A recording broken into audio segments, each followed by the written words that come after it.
Micromanagement. Just the hint of that accusation can induce you to become defensive.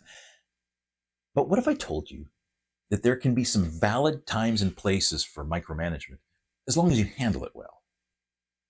Consider these scenarios. First, becoming a manager of managers over teams with skills that you don't have. Second, moving to a new organization or a new product line. Or overseeing a high-risk, high-stakes project. There are three things that these scenarios have in common. First, you know that there are many things that you don't know. Number two, you don't know how much you don't know. And third, you don't know the danger of not knowing those things, but you're pretty sure that the risk is pretty high for at least some of them.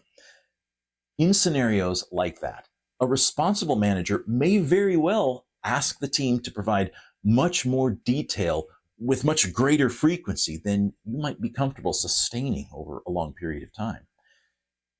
While it's possible for the same person to both micromanage and undermanage in different areas at the same time, most managers tend to undermanage more than they micromanage.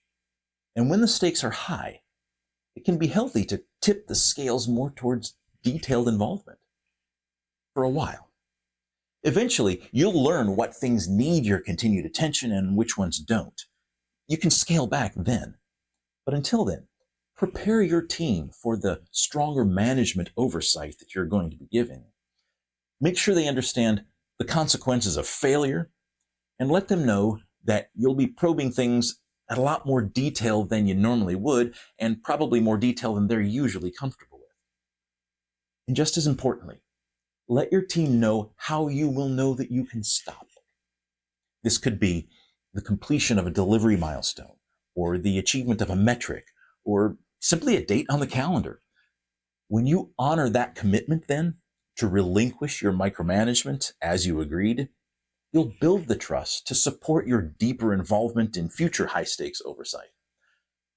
So don't automatically fear the micromanagement accusation, and don't let it tempt you to undermanage. Be ready to increase and then decrease your involvement to fit the scenario.